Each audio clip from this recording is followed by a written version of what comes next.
અત્રેના ચોટીલા સબ division હેઠળના થાનગઢ તાલુકાના તરણેતર ગામે 2 દિવસ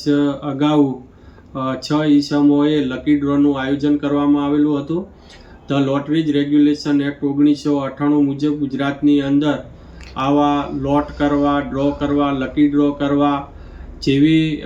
જે પ્રવૃત્તિઓ છે સંપૂર્ણ પ્રતિબંધ છે. તેમ છતાં પણ 6 થી 7 ઈસમો દ્વારા આ લકી ડ્રોનું આયોજન કરવામાં આવેલું હતું, જેમાં લાખો ટિકિટો છે એ ટિકિટોની વેચણી કરવામાં આવી હતી અને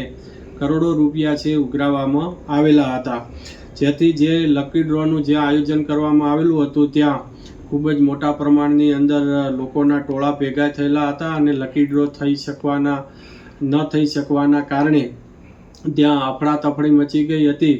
અને જેના લીધે કાયદો અને વ્યવસ્થા જાળવવામાં તેમજ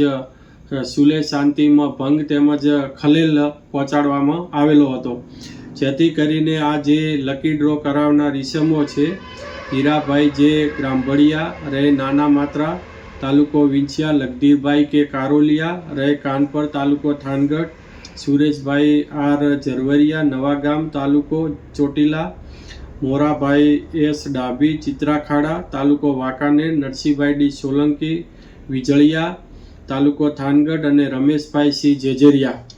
રહે અભેપર તાલુકો થાનગઢ. આ તમામે તમામ 6 ઈસમોએ જે કૃષ્ણ ગૌશાળા તથા અંશોયા આશ્રમના લાભાર્થે આ લકી ડ્રો કર્યો હોવાનો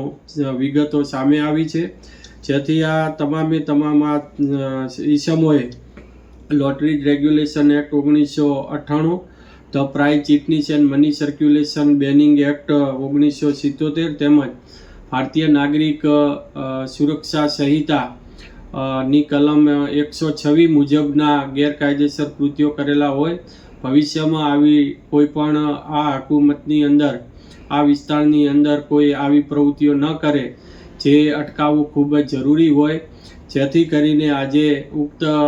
6 ઈસમોની સામે ધરપકડ વોરંટ ઇસ્યુ કરવામાં આવેલા છે અને ત્યારબાદ એમની જામીન અંગેની તેમજ કાયદેસરની પ્રક્રિયા એ હાથ ધરવામાં આવેલ છે.